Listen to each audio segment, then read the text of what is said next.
Voilà, c'est bon, on démarre. Donc, bonjour à tous. Bienvenue à cette 35e webconférence de la PCC. Donc moi, je suis Suzy Cantraine, chargée de communication à la PCC. Et nous avons avec nous donc Géraud Haquier et Céline Billard, qui sont consultants mobilité chez ITER et qui vont vous faire cette présentation sur la loi d'orientation des mobilités, quelles obligations et quelles opportunités pour les employeurs. Alors, Juste une seconde, nous de notre côté, là, on n'arrive pas à avoir. On a toujours une alerte sur l'enregistrement qui s'est arrêté et du coup on n'a pas. Il faut se reconnecter, c'est ça ou... essayez de rafraîchir votre page et vous allez vous déconnecter, vous allez revenir, on vous attend. Excusez-moi pour ces petits soucis techniques.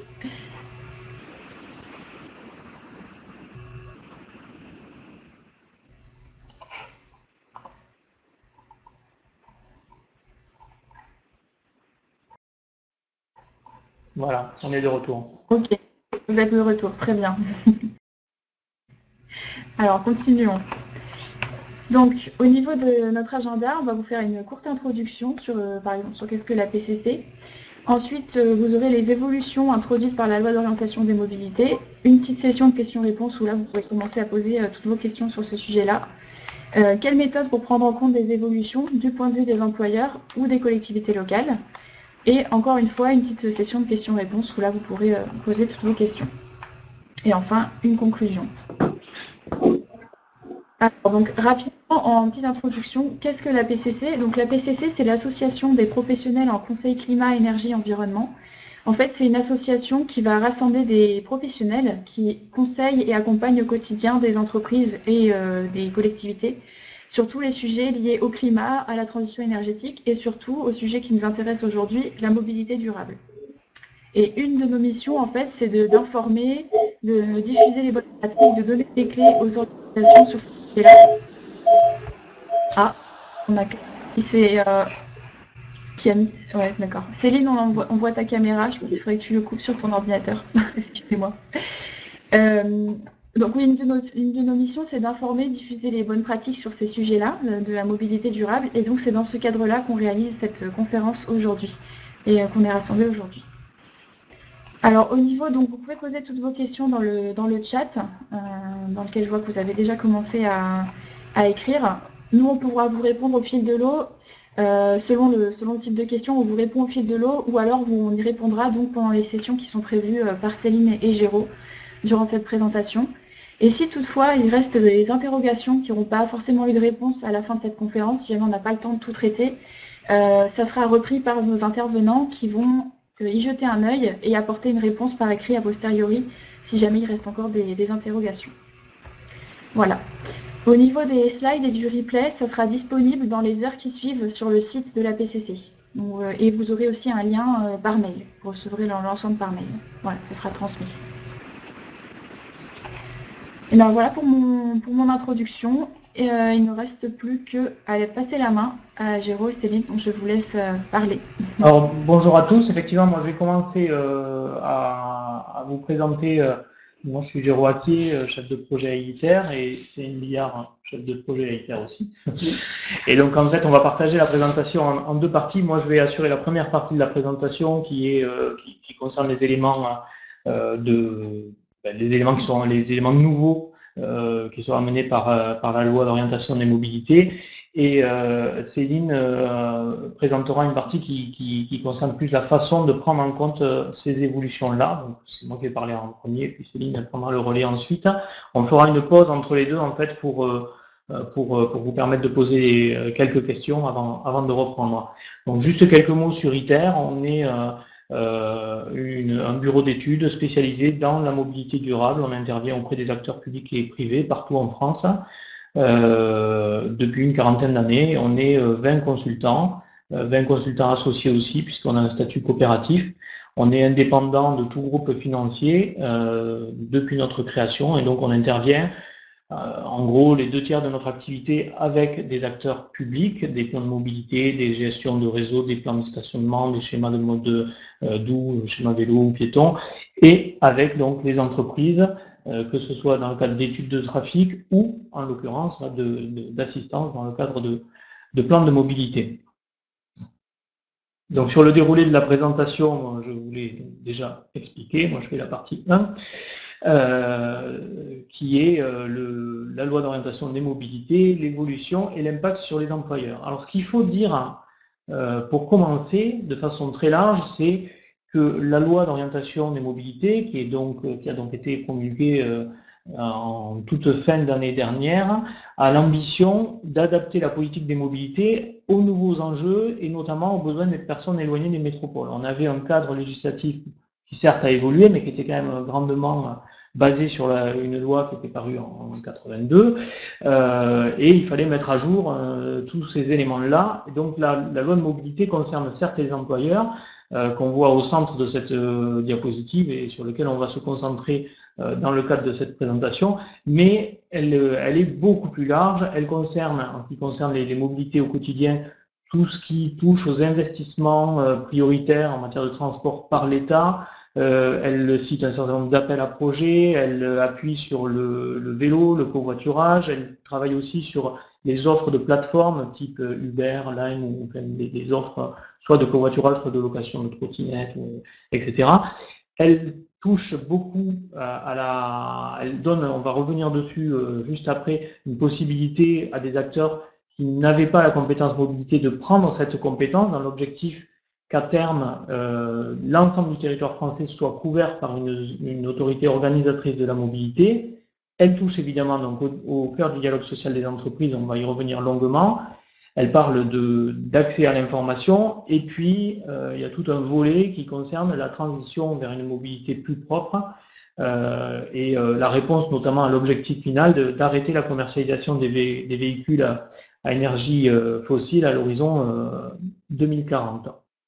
Donc on va revenir sur plusieurs de ces aspects, mais pas sur tout, parce que pour ça il nous faudrait une webconférence d'une bonne journée. Mais ce qu'il faut vraiment retenir, c'est que les mesures touchent l'ensemble des acteurs de la mobilité, les employeurs, les fournisseurs d'offres, les plateformes de mobilité, donc ceux qui mettent en relation l'offre et la demande, les collectivités locales, les gestionnaires de flotte, qui sont aussi les employeurs, et enfin l'État. Je voudrais d'abord commencer par un aspect qui peut-être on pourrait considérer que ça ne concerne pas directement les employeurs, mais ça va les concerner en matière de coûts, notamment de coûts du travail sur certaines zones. C'est l'opportunité pour les communautés de communes de prendre la compétence mobilité. Il faut savoir qu'hier, jusqu'à la fin de l'année dernière, la compétence mobilité, c'était une compétence qui était partagée, qui était principalement supportée par les agglomérations, un petit peu par certaines communes qui avaient fait le choix de prendre cette compétence, et puis par les régions qui n'avaient pas forcément une compétence complète en matière de mobilité, mais une compétence réelle aussi. Et on n'avait que deux acteurs qui pouvaient lever ce qu'on appelle le versement de transport. C'est un impôt qui s'appelle maintenant le versement mobilité et qui est basé sur les salaires bruts versés par les employeurs à partir de 11 salariés. Jusqu'à présent, on n'avait que les agglomérations et certaines communes à titre exceptionnel qui pouvaient lever un impôt pour financer leur réseau de transport. Et donc on avait de très larges parties du territoire, principalement ruraux, interurbains, qui ne dépendaient pas d'une autorité organisatrice de la mobilité et sur lesquels les employeurs ne payaient pas le versement de transport qui était fixé par les autorités organisatrices de la mobilité. Que dit la LOM ? La LOM, elle donne l'opportunité dans l'année à venir pour les communautés de communes de prendre ou non la compétence mobilité pour pouvoir organiser des services de mobilité sur le territoire et entre autres pour pouvoir créer des services de transport. Et si elles décident de créer un service de transport régulier, elles ont la possibilité de soumettre les employeurs de plus de 11 salariés au versement d'un versement de mobilité. Alors si elles relèvent pas, si elles font le choix de ne pas prendre cette compétence-là, c'est la région qui va prendre la compétence et elle n'a pas les moyens, pour l'instant, en tout cas dans le cadre de la LOM, d'effectuer, de proposer ce type d'impôt. Ce qui veut dire que parmi vous avez certainement des sites qui sont situés en milieu rural. Il faut s'attendre à ce que certaines communautés de communes qui prennent la compétence décident de lever un versement mobilité et c'est un surcoût sur le coût du travail qui va représenter certainement quelque chose autour de 0,3 jusqu'à 0,8% de la masse salariale brute des entreprises. Je voulais quand même dire ça au départ parce que les entreprises n'ont souvent pas conscience de cette évolution et pourraient être surprises si en 2021 ou 2022 ils ont des éléments comme ça. Le deuxième élément important et qui va être un peu le cœur de mon exposé, c'est que la loi incite les entreprises à mieux traiter, à mieux améliorer, à chercher à améliorer la mobilité au quotidien des salariés. Alors, elle incite, mais à partir de 50 salariés sur les mêmes sites, elle contraint. Et c'est ça un petit peu la nouveauté. C'est-à-dire que hier, tout ce que disait la loi, c'était qu'à partir de 100 salariés sur un même site, si on est sur une agglomération de plus de 100 000 habitants qui a adopté un PDU, alors on doit élaborer un plan de déplacement d'entreprise. Il y avait éventuellement d'autres seuils, mais c'était le seuil principal. Aujourd'hui, les choses ont complètement changé là-dessus. Le seuil est passé à 50 salariés sur un même site. Mais il n'est pas obligatoire de faire un plan de déplacement, un plan de mobilité employeur, ce qu'ils appellent maintenant un plan de mobilité employeur, sur chacun de ces sites-là. Ce qui devient obligatoire, c'est à partir du moment où on a 50 salariés sur un même site, où qu'on soit, on doit intégrer l'amélioration de la mobilité dans les négociations annuelles obligatoires. Et si ça ne marche pas, si on n'arrive pas à conclure un accord, alors on doit élaborer un plan de mobilité employeur. Il y a aussi une évolution en termes de sanctions du fait de cette inscription aux négociations annuelles obligatoires de cette thématique dans les NAO. Jusqu'à présent, si on ne respectait pas l'obligation de faire un plan de mobilité employeur, on risquait uniquement de se voir refuser un financement à l'occasion d'une demande de financement de l'ADEME. Aujourd'hui, si on n'aborde pas ce sujet-là dans le cadre des NAO, on peut considérer qu'on ne respecte pas l'obligation de négocier et donc on tombe sous le coup d'une amende, voire de sanctions plus lourdes qui sont définies par le Code du travail.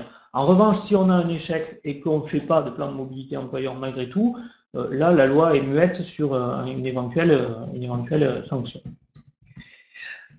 Ce que je voudrais que vous reteniez là-dessus, c'est que le plan de mobilité employeur, ce n'est pas une solution de secours pour éviter les négociations annuelles.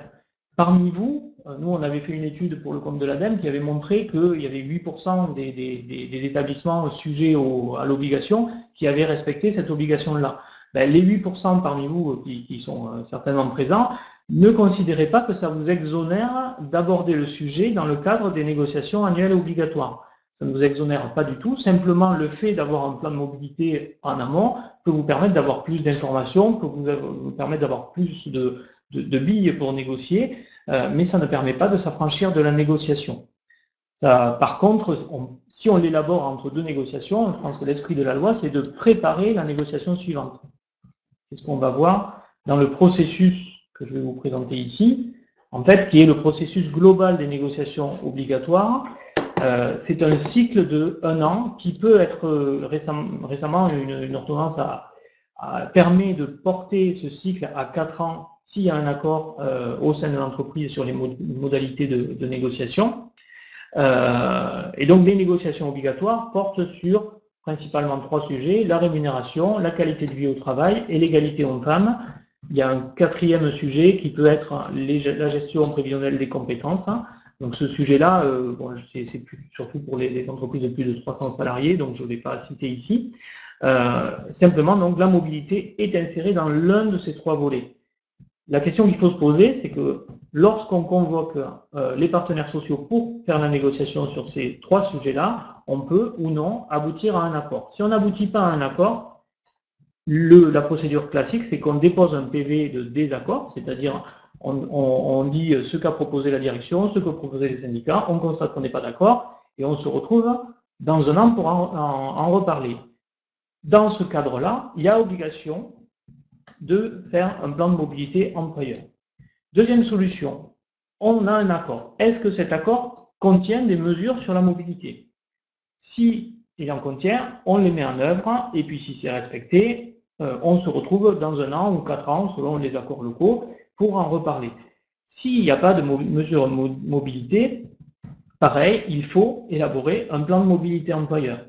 Si ces mesures, les mesures doivent être mises en œuvre mais ne sont pas respectées, on rentre sous le coup global du non-respect d'un accord, donc on a une possibilité pour les partenaires sociaux de demander une nouvelle négociation puisque les accords n'ont pas été respectés. Je rappelle juste que la mobilité, si vous avez 50, même 100 salariés répartis sur une dizaine de sites et qu'aucun de ces sites dépasse les 50 salariés, vous n'avez pas d'obligation d'intégrer la mobilité dans les négociations obligatoires. Cette négociation ne s'applique que si vous avez au moins un site de plus de 50 salariés parmi vos différents sites. Par contre, à partir du moment où vous parlez de mobilité, vous parlez de mobilité pour tout le monde et pas seulement pour le site concerné. Un autre élément important et qui relève globalement du Code du travail, c'est que dans le cadre de ces négociations annuelles, il faut pouvoir fournir des informations aux partenaires sociaux pour négocier. Donc, soi-même pour négocier, il faut avoir des informations, mais les sections syndicales doivent disposer d'un certain nombre d'informations aussi, de façon loyale, pour pouvoir négocier. Et donc ça veut dire qu'en termes de mobilité, avant de démarrer les négociations, qui théoriquement là doivent démarrer cette année, il faut avoir un minimum d'informations. De notre point de vue, ce minimum d'informations, on reviendra dessus, c'est l'état des lieux actuels, les parts modales, les potentiels de report modal, comment on pourrait venir autrement qu'en voiture, qu'est-ce qu'on a déjà mis en œuvre, qu'est-ce qui marche moins, les évaluations de résultats, etc. Et donc il faut quand même disposer d'un mini état des lieux avant de pouvoir commencer les négociations. Après, les négociations peuvent faire le bilan qu'on ne sait rien et que la première étape c'est d'en savoir plus, mais l'idéal c'est quand même d'arriver avec des billes en négociation. L'autre élément très important sur la négociation, c'est de quoi on va parler. Et si on cite, je vais vous le lire intégralement parce que je pense que c'est important, l'article qui concerne le champ de la négociation dans le cadre des NAO, c'est donc toutes les mesures qui visent à améliorer la mobilité des salariés entre leur lieu de résidence et leur lieu de travail, notamment en réduisant le coût de la mobilité, en incitant l'usage des transports vertueux, ainsi que par la prise en charge des frais mentionnés à 2 articles dont je vais vous parler tout de suite, qui sont l'article qui touche au forfait carburant, l'indemnité kilométrique pour les personnes qui n'ont pas d'alternative à la voiture pour venir au travail, et le forfait mobilité durable dont on va parler un peu plus longuement dans une minute. Ce qu'il faut voir là, c'est que le législateur insiste quand même très lourdement sur la prise en charge des coûts de mobilité, même si il ne rend pas obligatoire à ce stade la prise en charge des coûts de mobilité. Là, on est tout à fait dans l'esprit dans lequel, la période dans laquelle cette loi de mobilité a été élaborée, à savoir le mouvement des Gilets jaunes qui touchait beaucoup aux coûts de mobilité. Donc là, on insiste lourdement dessus. On insiste d'autant plus lourdement que le périmètre du plan de mobilité employeur, s'il est élaboré dans le cadre d'un échec des négociations, ce périmètre-là change. C'est-à-dire que si on est hors échec des négociations, le plan de mobilité employeur, on a un programme d'action relativement large, promotion des moyens de transport alternatifs à la voiture individuelle, développement d'utilisation des transports en commun, développement du covoiturage, de l'autopartage, la marche du vélo, du télétravail, etc. Mais si on est amené à l'élaborer parce qu'on a échoué dans le cadre des NAO, alors on doit rajouter dans le programme inclut, alors l'inclut ne dit pas clairement si c'est optionnel ou obligatoire, mais il commence à sous-entendre que ça ressemble à de l'obligation. Il inclut donc des dispositions concernant le soutien au déplacement domicile-travail du personnel, notamment, le cas échéant, la prise en charge des frais mentionnés aux 2 articles dont j'ai parlé tout à l'heure, à savoir l'indemnité kilométrique pour ceux qui n'ont pas d'autre choix que le transport ou d'autres modes pour venir, ou le forfait mobilité. Alors ces coûts de mobilité, quel est le périmètre de prise en charge et comment il évolue? Jusqu'à hier, ce qui existait, c'était l'obligation pour les employeurs de prendre en charge la moitié au moins des abonnements de transport ou éventuellement des vélos à libre service, tout ça étant défiscalisé jusqu'à 100%, donc vous pouvez rembourser jusqu'à la totalité des abonnements de transport. Ça, c'est la situation jusqu'au 1er janvier. Et de façon optionnelle, via un accord d'entreprise ou une décision unilatérale, il était possible de mettre en place une indemnité kilométrique vélo, ça c'était une disposition assez récente, qui était mise là à titre d'expérimentation d'ailleurs, et qui était défiscalisée jusqu'à 200 € par an, et une limite de 25 centimes par kilomètre parcouru, ce qui impliquait la possibilité de contrôler ce qui avait été réalisé.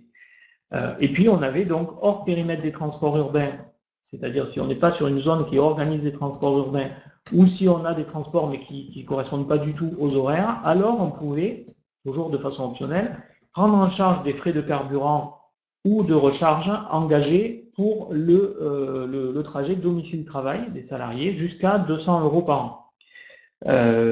Et éventuellement proposer une recharge sur le lieu de travail. Qu'est-ce qui se passe aujourd'hui?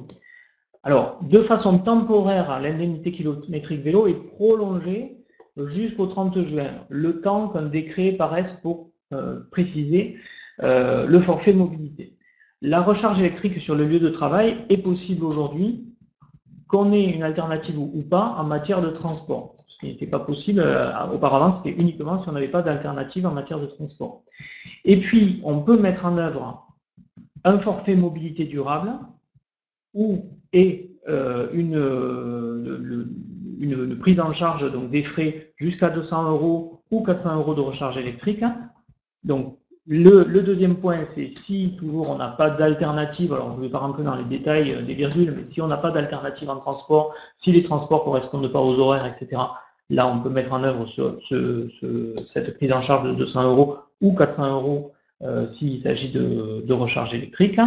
Et dans les autres cas, au-delà du remboursement des abonnements de transport, on peut proposer un forfait de mobilité durable qui prend en charge les frais liés au vélo, au covoiturage, qu'on soit conducteur ou passager, au transport public, si on prend les transports publics à titre plus occasionnel, et on peut aller jusqu'à 400 € défiscalisés, sous réserve, enfin, il faut quand même déduire si on bénéficie du remboursement des frais d'abonnement de transport, il faut déduire ces frais de la limite des 400 € par personne.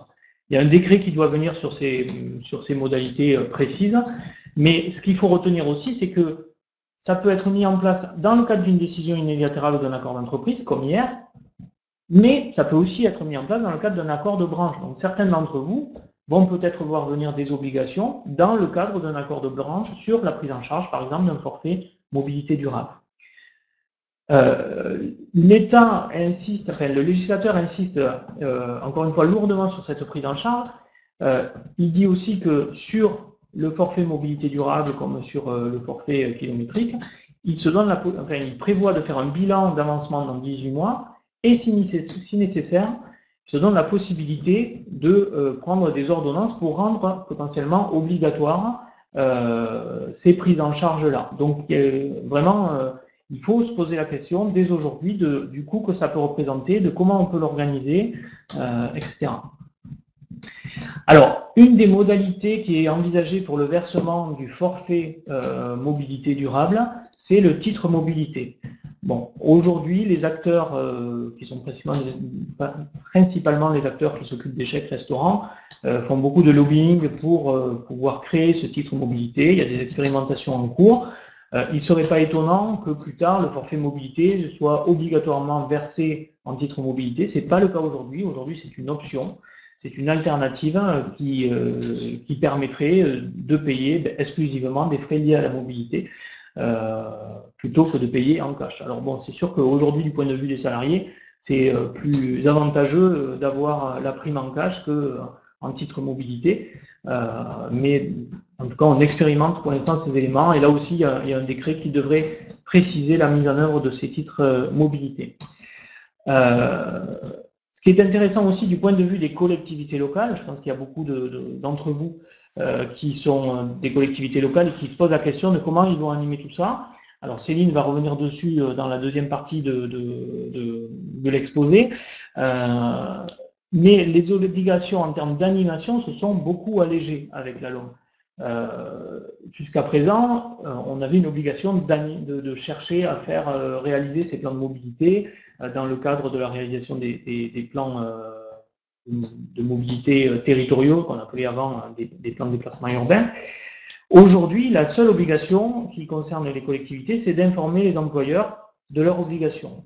Et par ailleurs, c'est les collectivités locales qui reçoivent les plans de mobilité employeurs, donc ça c'est un élément, et qui reçoivent aussi les plans de mobilité employeurs communs lorsqu'ils ont été élaborés. Pour autant, les collectivités locales ne reçoivent pas le contenu des NAO. Les NAO sont déposés auprès de la directe. Donc il faudra se poser la question, du point de vue des collectivités locales, de savoir comment on suit ça.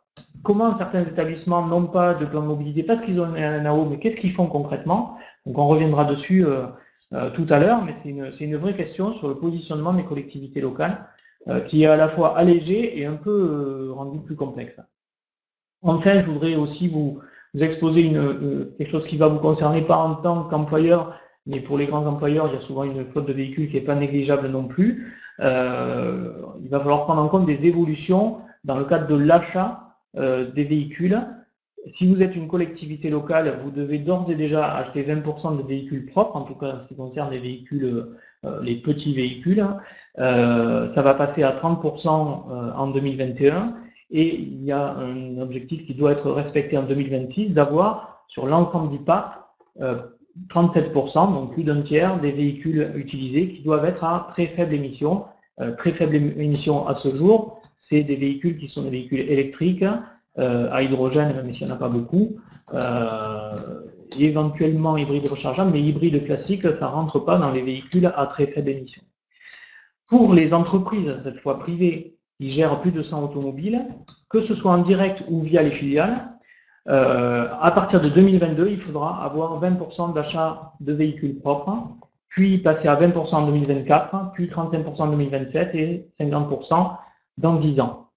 Donc c'est un objectif qui est quand même relativement ambitieux, sachant qu'il faut le recadrer dans la perspective globale de 2040, où en 2040, théoriquement, on n'a plus de véhicules neufs en tout cas, même si je sais qu'il y a un débat sur le sujet, savoir si c'est neuf ou occasion. Donc, du point de vue de notre lecture de la loi, c'est plus de véhicules neufs vendus à partir de 2040 s'ils fonctionnent à l'énergie fossile. Ce qui est demandé pour l'État, les collectivités comme les entreprises, c'est un reporting annuel public pour expliquer à quel niveau on est par rapport à ces taux d'achat de véhicules propres. De toute façon, qu'on veuille le respecter ou non, beaucoup d'entreprises vont se retrouver face à une obligation de s'équiper de véhicules propres parce que la loi demande aux agglomérations les plus polluées de mettre en œuvre, à un horizon de relatif court terme, des zones de faible émission mobilité, c'est-à-dire des zones dans lesquelles on va définir en fonction des périodes, en fonction des situations, quel véhicule on accepte, via les vignettes critères notamment, quel véhicule on accepte, quel véhicule on n'accepte pas. Donc si aujourd'hui on est une entreprise et qu'on a qu'un parc qui est uniquement thermique, on risque très fort de se voir fermer la porte d'un certain nombre de centres urbains à court ou moyen terme, sachant qu'il y a une obligation d'instaurer ces zones pour les agglomérations les plus polluées, mais il y a obligation d'étudier la création de ces zones dans toutes les autres agglomérations de plus de 100 000 habitants, sachant qu'il y a 23 agglomérations qui sont déjà engagées dans ces réflexions à ce jour. Donc de toute façon, il faut vous poser la question de l'évolution des flottes de véhicules, ce qui implique aussi d'ailleurs le type d'usage que vous aurez de votre flotte, puisque les véhicules électriques sont par exemple pas adaptés pour tout, mais voilà, il faut réfléchir différemment à la gestion de sa flotte.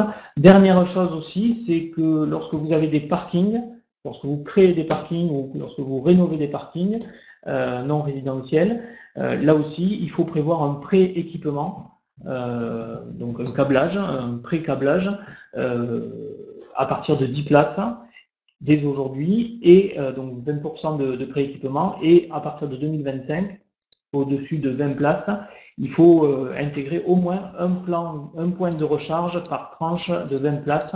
Il faut qu'il y ait au moins un emplacement accessible aux personnes à mobilité réduite qui soit aussi équipé d'une borne de recharge, sachant que cet emplacement n'est pas réservé au PMR, il est accessible au PMR.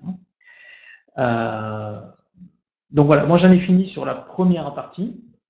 Du coup, je pense qu'on peut voir s'il y a des questions. J'ai vu que Céline répondait en direct à plein de questions. Alors là, je vois, je les prends un peu à l'envers. Pour les aménagements de parking, cela concerne aussi les employeurs privés. Oui, c'est tous les parkings non résidentiels, sachant que pour le résidentiel, il y a d'autres obligations. Donc oui, c'est effectivement une obligation réglementaire à partir d'une certaine date de prééquiper. Alors attention, on ne prééquipe que lorsqu'on intervient. C'est-à-dire si vous n'intervenez pas sur votre parking, si vous ne faites pas de travaux importants sur votre parking, vous n'êtes pas obligé de prééquiper. Mais si vous créez un parking ou si vous intervenez lourdement sur le parking, alors vous devez faire ça. Voilà. Anne-Sophie nous dit que depuis janvier 2020, il y a des évolutions dans le cadre de la loi des finances sur la prise en charge, effectivement. Donc ça, on l'a dit tout à l'heure, peut-être pas assez clairement, mais effectivement. Donc qu'est-ce qu'on peut voir d'autre?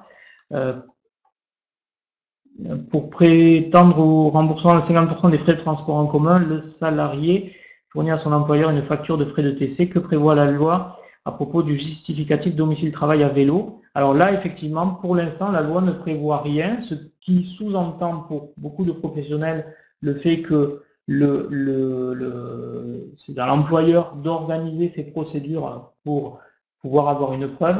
Mais il faut insister sur le fait que le forfait mobilité n'est pas un forfait obligatoirement proportionnel à la distance effectuée, contrairement à l'ancienne indemnité kilométrique vélo. Donc preuve du pédalage peut-être, preuve de la distance parcourue, les choses se sont beaucoup allégées. Il faut quand même être prudent dessus puisqu'on attend un décret d'application sur ce sujet-là qui sans doute va venir un peu préciser ces éléments-là. Où doit être publié le reporting annuel sur la flotte? Ben, écoutez, pour l'instant, on n'en sait rien. Je pense qu'un décret le dira, peut-être. Mais c'est un document, en tout cas, qui doit être public. Alors peut-être que ça va être intégré à la publication des bilans, des choses comme ça. Mais le reporting annuel est effectivement obligatoire. Alors le seuil de CO2 déterminé par le législateur pour les véhicules dits propres, c'est pas moins de 110 grammes, c'est de mémoire c'est moins de 40 grammes à vérifier, mais c'est moins de 40 grammes et donc du coup ça exclut des véhicules de moins de 110 grammes, enfin un certain nombre de véhicules, les véhicules les plus petits qui émettent moins de 110 grammes ne sont pas concernés, enfin ils ne sont pas concernés, ce n'est pas des véhicules propres au sens de la loi. Il y a des questions sur les délais de décret. J'ai essayé de répondre à cette question tout à l'heure. On n'a pas connaissance des délais de décret. On peut imaginer que comme l'IKV, l'indemnité kilométrique vélo, a été prorogée jusqu'en juin, on peut se dire que peut-être les décrets, en tout cas sur ces sujets, notamment sur le forfait mobilité, sortira avant le mois de juin. On peut s'attendre à ça, mais c'est compressant, on ne sait pas. Vous pourrez aussi avoir un reprolongement de l'IKV. Le forfait mobilité durable est prévu pour tous dès lors qu'il est mis en place. Alors, le forfait mobilité durable, là aussi, c'est à l'entreprise de dire ce qu'elle compte prendre en charge et dans quelle mesure et jusqu'à quel montant. Elle n'est pas obligée d'aller à 400 € systématiquement, mais elle peut aller jusqu'à 400 €. Donc ça, c'est un peu à vous d'organiser ça pour justement maîtriser l'impact économique que ça peut représenter pour vous, sachant qu'une personne qui ne vient ni en covoiturage, ni à pied, à pied c'est même pas concerné par la loi, donc ni en covoiturage, ni à vélo, ni avec d'autres modes alternatifs, elle n'a pas accès à ce forfait mobilité. Donc, et vous pouvez très bien mettre en place le forfait mobilité et ne pas mettre en place le forfait kilométrique pour les personnes qui n'ont pas d'autre choix que le transport, puisque ça c'est c'est une disposition qui existait auparavant et qui n'a pas changé, mis à part être étendue et élargie pour les véhicules électriques. Juste pour clarifier un petit sujet, plusieurs d'entre vous marquent que voilà, vous atteignez déjà le montant plafond, donc exonéré de charges sociales à 400 €, mais sachez que c'est cumulatif, c'est-à-dire que la prise en charge actuelle obligatoire des 50% de l'abonnement de transport public ou d'abonnement public de vélo est cumulatif avec le forfait mobilité de 400 €. Donc, ce sont deux choses, alors pas déconnectées puisqu'on est sur le même sujet, mais ce sont deux choses qui s'additionnent. Les 50% ne sont pas pris dans les 400 €. D'accord. Bah, ce qu'il faut quand même retenir là-dessus, c'est quand vous posez la question, pouvons-nous mettre en place des ICA vélos, sachant que nous remboursons déjà les 50% restants sur les TC, et que nous atteignons donc déjà le plafond des 400 €, de toute façon, une personne qui vient à vélo et pas en transport pourrait aussi demander à bénéficier de ce forfait mobilité, même si elle ne bénéficie pas des transports. Pourquoi prolonger les IKV? À mon avis, c'est tout simplement que le décret sur le forfait mobilité n'est pas encore sorti, et que tant qu'il n'est pas sorti, il y a une insécurité juridique qui est liée au fait que les IKV devaient mourir au 31 décembre, et que donc ils sont prolongés de 6 mois, le temps que le forfait mobilité puisse se mettre en place. Sur la dernière question, une personne qui fait donc un trajet multimodal, est-ce que les modes s'additionnent? Oui, c'était déjà le cas dans la loi de transition énergétique pour la croissance verte. On est en effet sur des additions, c'est-à-dire que, par exemple, l'indemnité kilométrique du vélo était possible pour une personne qui prenait les transports en commun si elle assurait le dernier kilomètre, soit pour accéder à une station ou à une gare, soit pour partir de sa gare de destination jusqu'à son lieu d'emploi. Ça, c'était déjà possible dans l'IKV. On peut imaginer qu'il faut voir le décret d'application, bien sûr, du forfait mobilité, mais on est toujours sur cette logique multimodale. Il y avait une question du point de vue des AOM aussi qui disait, mais finalement on est censé informer les entreprises, mais comment ne pas être trop intrusif, sachant que ce n'est pas à nous de parler des NAO aux entreprises et que certaines l'ont déjà. Mais effectivement, c'est toute la complexité du sujet qui se pose aux collectivités locales. Les NAO théoriquement ne vous regardent pas, mais en même temps vous allez devoir rappeler aux entreprises qu'elles doivent l'aborder. Généralement, une entreprise de plus de 50 salariés, elle est au courant qu'elle doit mener des NAO, parce qu'effectivement, il y a des sujets qui sont beaucoup plus larges que de la mobilité, qui sont dans ce cadre-là. Mais c'est bien de lui rappeler, et c'est bien aussi de lui rappeler que s'il n'y a pas de mesure sur la mobilité, alors elle doit faire des plans de mobilité. Mais c'est effectivement un sujet qui est complètement ouvert et qui pose aussi la question, on verra tout à l'heure dans l'exposé de Céline, de l'animation, notamment des plans de mobilité UC, c'est quoi déjà le plan de mobilité commun entre plusieurs employeurs. Donc, qui informe les entreprises sur les obligations NAO? C'est les autorités organisatrices de la mobilité. Concrètement, c'est les agglomérations, les communautés de communes, si elles ont la compétence transport. Une personne me demande si on a un texte de communication envoyé aux employeurs. Non, mais à mon avis, ça peut être relativement simple. Hein. Ça peut être une lettre type. C'est le service minimum, ça sera une lettre type. Nous vous rappelons que vous devez ci ou que vous devez ça. Donc, je ne doute pas que l'État fournira quelques modèles ou que c'est assez simple de se créer des modèles, mais il faut quand même se poser la question plus largement de la contribution des entreprises à la politique de mobilité. Et c'est peut-être là que je vais passer le relais du coup à Céline pour la suite, parce qu'il y a énormément de questions, mais je ne voudrais pas non plus qu'on déborde trop le délai. On continuera si besoin. Alors, je coupe juste la vidéo, le temps de passer le relais à Céline.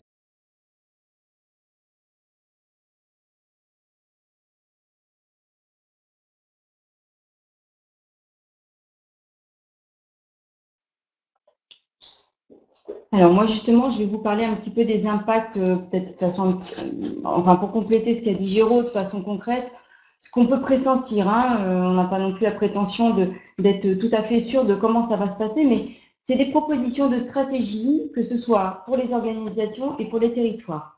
Donc pour les organisations, vous l'avez compris, je vais aborder la question de la préparation des négociations annuelles obligatoires. Et puis, je vais aussi, bien sûr, vous parler de plan de mobilité, parce qu'on garde toujours deux réglementations, la LOM, la loi d'orientation des mobilités, et on garde quand même la loi de transition énergétique pour la croissance verte, il ne faut pas l'oublier. Pour les territoires, j'aborderai le sujet avec cette multiple casquette, en quelque sorte, c'est votre rôle d'information, en effet, auprès des organisations, votre rôle d'exemplarité, comment on peut imaginer un petit peu le suivi et l'avancement des démarches en matière de mobilité, pas seulement de plan de mobilité employeur, mais des démarches vraiment en matière de mobilité au sein des organisations, et comment vous pouvez continuer et poursuivre vos accompagnements auprès de ces organisations. Donc, pour commencer, la stratégie pour les organisations. Donc, comment on peut imaginer la préparation des négociations annuelles obligatoires? Déjà, on part d'une logique où on a des objectifs.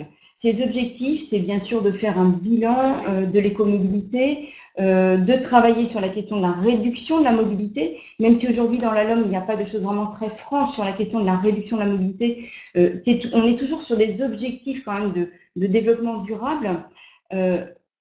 Il faut aussi, en termes d'objectifs, identifier bien sûr les attentes qui remontent sur le sujet de la mobilité, réduire la question des coûts de la mobilité. On l'a dit, la loi d'orientation des mobilités, elle a aussi cet objectif-là, en plus des objectifs environnementaux qui étaient vraiment énoncés dans la loi de transition énergétique pour la croissance verte et qui sont confirmés dans la LOM. Et puis, tout ça, je dirais, concourt à travailler sur la question de l'évolution des comportements de mobilité.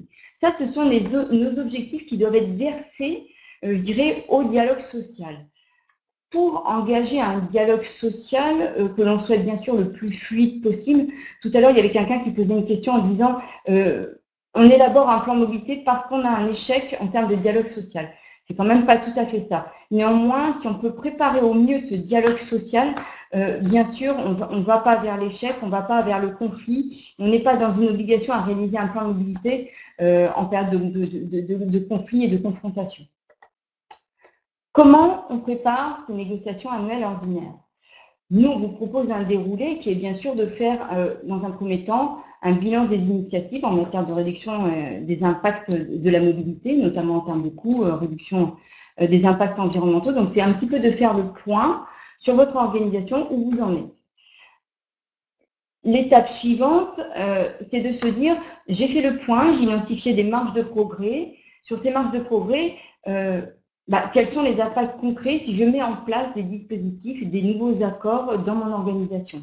Vous l'avez évoqué, ça peut être imaginé comme des éléments coûteux, un forfait mobilité. Ça se travaille, ça se prépare, ça se quantifie pour pouvoir évaluer justement l'impact financier de la mise en place de ce type de mesures, mais pas seulement celle-ci.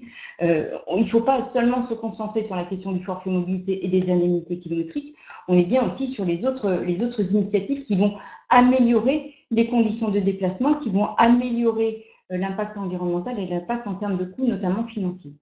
Et puis derrière, quel sujet on met à l'ordre du jour pour aborder la question de la mobilité dans le cadre de la qualité de vie au travail. Voilà un petit peu les trois grands volets. Alors, d'abord, on fait un bilan, bien sûr, des initiatives en matière de réduction des impacts de la mobilité. Quel accord existe déjà dans mon établissement? Est-ce que j'ai un accord sur le télétravail? Est-ce que j'ai des accords spécifiques qui peuvent impacter la question de la mobilité? Est-ce que j'ai des dispositifs qui ne se formalisent pas forcément dans le cadre d'accords? Donc, il faut faire quand même un bilan, je dirais, plutôt sectoriel, point par point, sujet par sujet, où j'en suis dans mon organisation sur tous ces sujets-là. Est-ce que j'ai déployé des dispositifs dans certains établissements? Pas tous. Comment je peux les faire évoluer? Est-ce que j'ai des marges de progression? Est-ce que les impacts ont été à la hauteur des attentes? Ça, c'est un petit peu une vision, je dirais, sectorielle, mais qu'il va falloir voir sur l'ensemble de votre organisation, que vous soyez monosite ou multisite. Après, il y a un certain nombre d'établissements, dans les remarques, ça a été notamment évoqué, qui ont déjà réalisé leur plan de mobilité. Là, on est sur une démarche dite intégrée. Il faut aussi faire le point. On en est où sur la mise en œuvre de ce plan de mobilité? Qu'est-ce que j'ai mis en place par rapport au programme que je m'étais fixé, aux ambitions que je m'étais fixées? Est-ce qu'il reste des actions à déployer ou pas, que l'on pourrait reprendre, je dirais, dans le cadre des négociations annuelles obligatoires?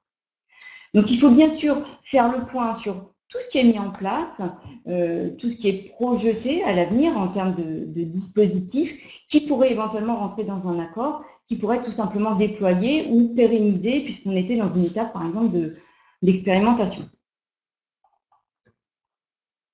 Une fois qu'on a identifié les secteurs, les sujets, je dirais, que l'on va travailler. Alors les sujets, on l'a dit, ça peut être bien sûr la mise en place d'un forfait mobilité, l'indemnité kilométrique, mais ça peut être tout autre type de sujet, de dispositifs comme des aménagements. Moi je prends un exemple tout bête, l'aménagement de points de stationnement vélo sur l'ensemble des sites de l'organisation. Ça peut être une question d'aménagement et d'organisation du travail. En tout cas, je vais choisir les sujets que je voudrais éventuellement aborder dans le cadre des négociations annuelles. Ces sujets-là, il faut que je l'évalue. Comment l'évaluer? Alors, on a besoin de connaître les usages actuels pour pouvoir évaluer demain les gens qui seront éligibles. On a besoin aussi d'évaluer des potentiels à venir, des gens que l'on va capter sur ces dispositifs-là. Et puis, on va faire une petite simulation à court, moyen, long terme de l'impact de ces dispositifs. Donc, qu'est-ce que ça veut dire? Les sujets que je vais vouloir traiter en NAO, je vais les approfondir, ou pas d'ailleurs, soit en les approfondissant par un audit initial. Je vais avoir besoin à nouveau, pour ceux qui ne l'ont pas fait, de travailler sur l'ensemble de mes implantations ou sur mon entreprise, tout simplement, ou sur ma collectivité, sur où j'en suis, tout simplement, en matière de pratique modale et qu'est-ce que je peux espérer gagner sur les parts modales pour pouvoir un petit peu simuler l'impact notamment financier mais aussi environnemental des mesures que je le souhaite mettre en place dans le cadre des NAO. On ne s'éloigne pas du plan de mobilité employeur, on est toujours un petit peu sur le même dispositif, mais on peut se dire aussi qu'on n'est pas prêt encore pour faire cet audit, on n'a pas encore tout mis en place. Donc, ce que l'on peut faire, on peut programmer dans le cadre des NAO la réalisation, par exemple, d'un plan de mobilité ou d'un audit, tout simplement, dans un premier temps, un audit des pratiques, des usages et des conditions d'accès au site. Donc, cet audit, il vise bien sûr à connaître les besoins, les pratiques, les potentiels, les carences à pallier et à cerner un petit peu mieux tous les contours, je dirais, de désaccords que vous souhaitez travailler. Ça, ce sera l'ordre du jour aussi de votre négociation annuelle. Vous allez verser au dossier auprès des syndicats, je dirais, un ensemble de données que vous aurez travaillé et qui vous permettra, bien sûr, de travailler, je dirais, en bonne intelligence et en connaissance de cause, vos accords. Alors, vous l'aurez compris, il y a une problématique quand même particulière qu'introduit la loi d'orientation des mobilités, c'est la question des échelles. Je ne dis pas qu'elle n'était pas présente auparavant, mais elle devient beaucoup plus prégnante. La loi d'orientation des mobilités vous dit que vous devez donc travailler, dans le cadre des négociations annuelles ordinaires, le sujet de la mobilité dans la qualité de vie au travail. Cela peut se faire donc par une convention collective, un accord de branche. Ça peut se faire à l'échelle groupe ou à l'échelle de l'organisation, lorsqu'on est une entreprise familiale par exemple. Mais il va se poser un petit peu un problème d'échelle, de remontée d'informations, de convergence des solutions, lorsqu'on est un groupe par exemple, ou lorsqu'on est une branche, de remontée des besoins qui peuvent être différents en fonction des environnements d'implantation, qui peuvent être différents en fonction des typologies d'activités, des obligations également. On a parlé des plans de protection d'atmosphère, on a une obligation quand même qui continue à courir. Donc voilà, on ne va pas avoir, je dirais, des besoins identiques en fonction du multi-site que l'on peut être, par exemple, ou du multi-activité dans le cadre d'une convention collective, et va se poser un petit peu la question de, voilà, des échelles. Comment on fait remonter cette information-là? Et est-ce qu'on va travailler sur des solutions qui sont les mêmes pour tous? Est-ce que, par exemple, dans un groupe, on est sur un accord global qui va concerner tous, mais derrière, est-ce qu'on ne peut pas avoir des accords au niveau local qui va venir compléter et préciser un accord à l'échelle groupe, par exemple? Comment on travaille ces différentes échelles, donc locales, globales et, je dirais, collectives? Alors, on peut travailler bien sûr sur des solutions donc, qui sont communes, déjà avoir un premier travail à l'échelle branche ou à l'échelle groupe, et ensuite avoir une déclinaison plus locale, passer par du test sur quelques implantations, par exemple, de l'expérimentation, qui va permettre derrière de déployer à plus grande échelle.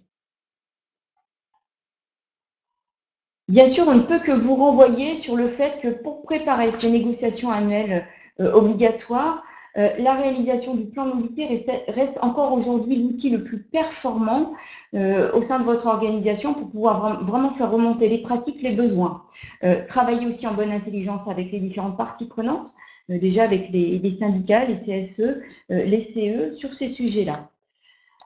Ça veut dire aussi qu'au sein de votre organisation, certains l'ont déjà mis en place, pour avoir une vision globale, il faut un pilotage global, avec un référent au sein de l'organisation qui va, je dirais, piloter un petit peu ce qui va se passer au niveau des référents sites.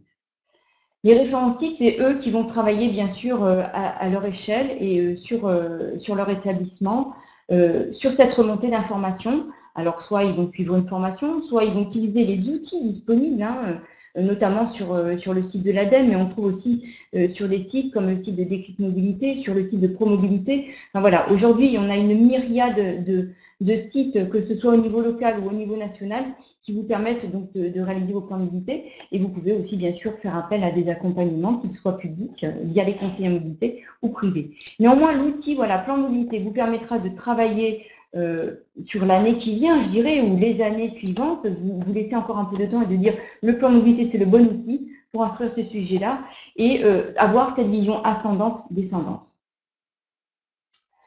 Quand on parle maintenant, je dirais, des territoires, donc on a 4 grands sujets. Je vais aller très vite, le temps nous manque un peu. En tout cas, on a un premier sujet qui est l'information de l'organisation. L'information des organisations, les territoires ont déjà fait ce travail, vont continuer à le poursuivre, vont continuer à sensibiliser les organisations, selon nous, hein, en explicitant bien les lois, en informant sur les décrets d'application et en mettant à disposition des outils. Ce qui est un petit peu nouveau, c'est le devoir d'exemplarité.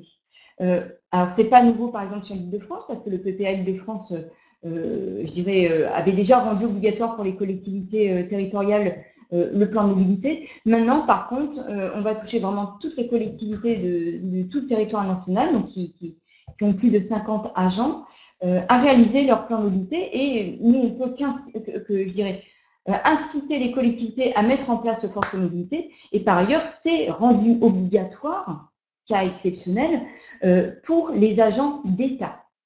Donc, on va pouvoir avoir un retour d'expérience du public sur le sujet, notamment du forfait mobilité. Ils doivent le mettre en place d'ici l'année prochaine.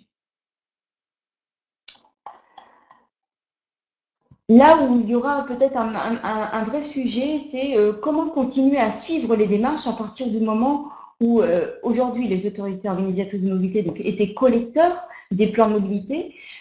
Si l'organisation ne passe pas par une démarche de plan de mobilité, qu'elle dépose son accord auprès de la directe, comment avoir une visibilité sur finalement à l'échelle nationale et la déclinaison à l'échelle locale de l'avancée en matière de mobilité durable et de mobilité alternative à la voiture autosoliste. Pour nous, il y a peut-être plusieurs sujets à évoquer, il n'y a peut-être pas une piste unique, c'est comment on met en réseau les collectivités, c'est déjà un petit peu le cas hein, sur les conseillers en mobilité, mais comment on va un peu plus loin, parce qu'aujourd'hui, cela concerne le territoire national et plus seulement donc, les territoires couverts par un plan de déplacement urbain, donc plan de mobilité territoire. Donc comment on va un petit peu plus loin par rapport à ça. Comment au niveau national, on identifie un interlocuteur qui serait en contact avec la directe pour faire un bilan des accords liés à la qualité de vie au travail. Et comment, je dirais, les collectivités, les territoires continuent à inciter les organisations à déposer un plan de mobilité ou au moins à déposer leurs initiatives en matière de mobilité durable. On peut imaginer que votre périmètre, vous, à collectivité, territoire, va s'élargir à pas seulement un plan mobilité formalisé, mais à des audits mobilité, à des accords locaux sur la question de la mobilité. Donc, continuez peut-être à collecter ces sujets-là. Enfin, votre accompagnement, il se poursuit, je dirais, de la même manière, parce que, comme je l'ai dit, le plan mobilité employeur est un outil intégré vraiment pertinent pour les organisations, mais aussi pour les territoires. Donc, à vous de continuer, je dirais, à accompagner techniquement et avec vos outils et avec les retours d'expérience en mettant en réseau aussi les organisations. Mais aussi, la loi d'orientation des mobilités vous dit qu'il faut que vous continuiez et encore plus fortement à inciter aux démarches plan de mobilité employeurs communs, donc pour assurer un suivi un petit peu plus fin des démarches en cours au niveau local. Il nous reste quelques minutes si vous avez quelques questions complémentaires sur le sujet. Je crois que Géraud a déjà répondu à un certain nombre de choses. Alors, effectivement, pendant que Céline présentait, il y avait pas mal de questions, mais il y a eu beaucoup de débats là, sur la pertinence du vélo et le fait que c'est une augmentation, on a un risque d'augmentation des accidents ou pas, est-ce que c'est bon ou pas. Alors effectivement, c'est quelque chose qu'on revoit très souvent dans le cadre des réflexions de mobilité des entreprises. À l'échelle globale, il est évident, et c'est prouvé par de nombreuses études, que la pratique du vélo est plutôt bonne évidemment pour l'environnement, mais aussi pour la santé. Mais il n'en reste pas moins que pour un certain nombre d'entreprises, une grande partie des arrêts de travail sont liés à un petit pourcentage de cyclistes qui malheureusement ont un accident en arrivant, et que du coup, du point de vue d'une entreprise, les choses peuvent s'analyser de façon très différente que du point de vue global d'un pays, d'un bassin de mobilité ou d'une ville. La question qui se pose souvent, c'est du coup, faut-il encourager ou non à utiliser du vélo? Nous, notre position là-dessus, c'est que qu'on le veuille ou qu'on ne le veuille pas, on assiste à une explosion du nombre de déplacements à vélo, donc il faut accompagner ce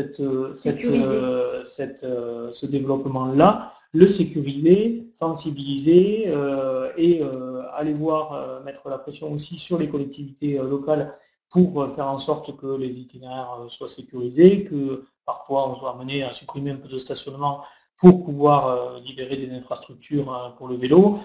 Donc de toute façon, pour nous, c'est un peu un faux débat de dire pour ou contre le vélo, c'est pas le sujet. Le vélo se développe de toute façon, et à l'échelle d'une entreprise, il faut prendre en compte ça. Et si on veut que ça ait un moindre impact sur les jours d'arrêt en cas d'accident de trajet, il faut sécuriser au maximum, sensibiliser, mais pas forcément être aveugle par rapport à ça et dire non, je ne veux pas prendre en compte ça parce que je ne veux pas développer le vélo. Alors du coup, pendant que je répondais à cette question, il y a eu plein d'autres questions qui se sont posées, donc c'est parfait. Alors merci à Christelle qui a mis le lien qui renvoie au site de l'ADEME, où vous trouverez un certain nombre d'outils pour la réalisation du plan de mobilité.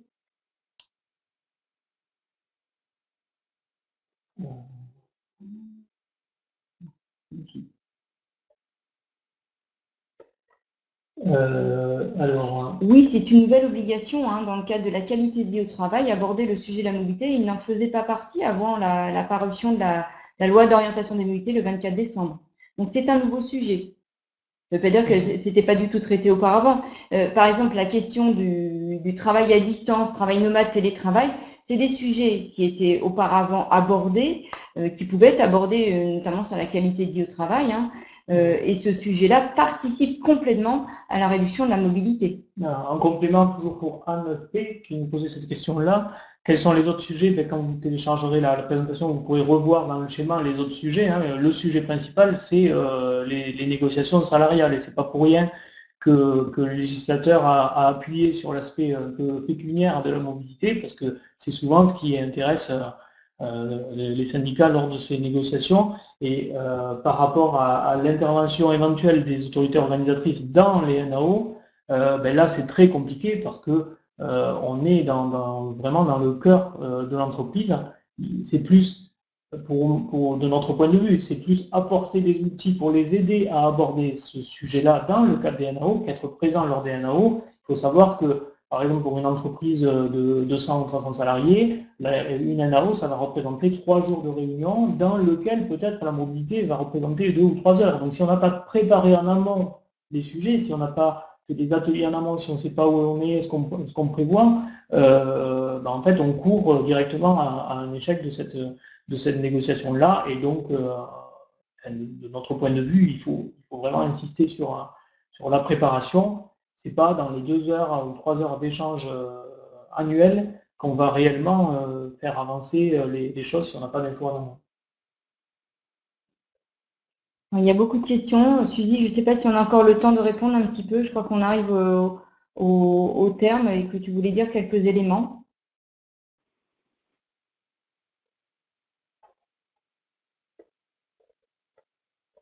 Nous avons perdu Suzy.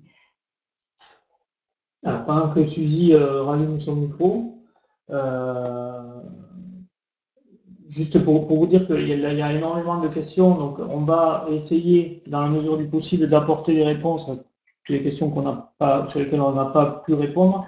Simplement, il y a certaines questions qui sortent un peu du champ de l'impact pour les employeurs, sur lequel on n'insistera peut-être pas trop, même si vous pouvez nous contacter plus tard si nécessaire pour qu'on échange. Je pense par exemple aux conditions de prise de compétences d'une collectivité locale. C'est un autre large sujet sur lequel on pourrait avoir un webinaire d'1 heure, donc on ne va pas y répondre ici, mais même si un certain nombre de réponses.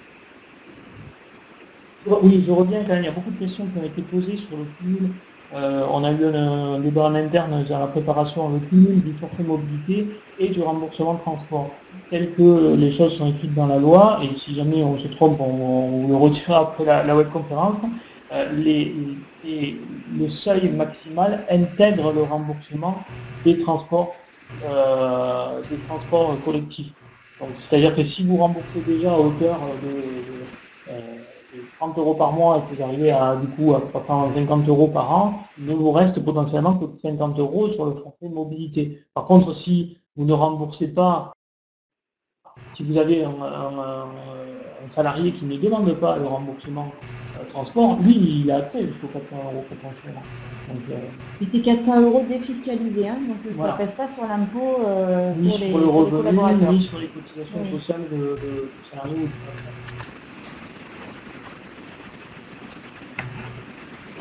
Alors, est-ce que... Voilà, je vois que le son de suivi est revenu. Voilà.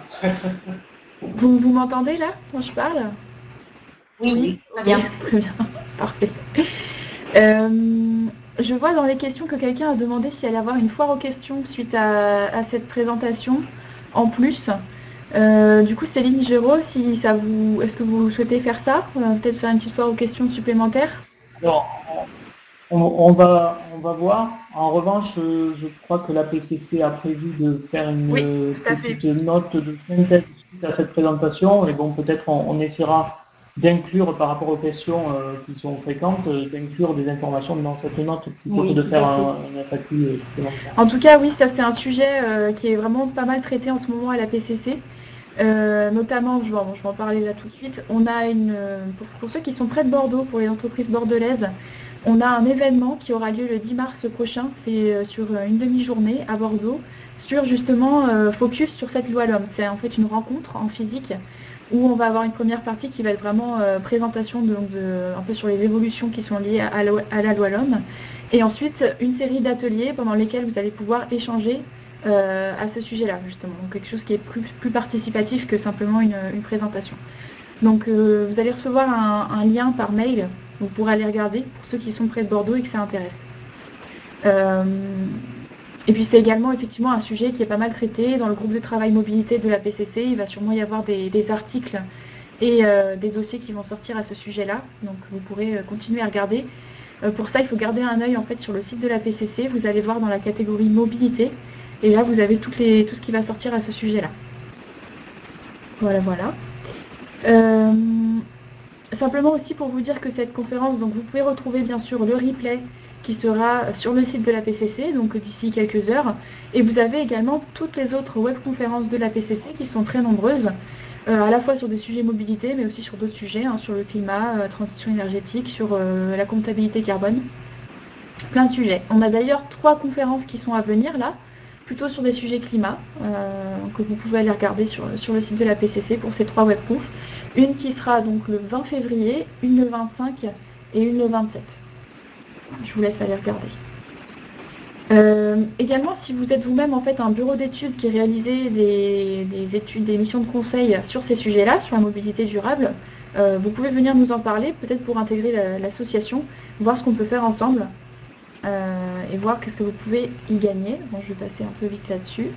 Et donc je vous ai déjà parlé donc, des événements qu'on va organiser à ce sujet-là, donc la rencontre mobilité à Bordeaux. Donc je vous invite à regarder. Si jamais vous avez besoin d'un prestataire à l'inverse, un bureau d'études pour vous accompagner sur ces sujets-là, on a un annuaire des membres que vous pouvez regarder en ligne avec tous nos membres qui sont répartis en France. Vous pouvez reprendre ceux qui sont à côté de chez vous, ceux qui correspondent à vos compétences. Il y a un tri qui est possible par zone géographique et par clé de compétences. Donc n'hésitez pas à regarder. Et puis également, si vous souhaitez peut-être faire un partenariat avec nous pour l'événement, c'est tout à fait possible. Voilà, on arrive au bout, il ne me reste plus qu'à vous souhaiter bientôt un bon appétit, parce qu'on approche de la pause déjeuner. Donc vous avez vu, je vous ai mis un lien dans le chat pour donner votre avis sur cette conférence. Vous allez aussi recevoir un lien par mail, donc n'hésitez pas à nous donner votre avis.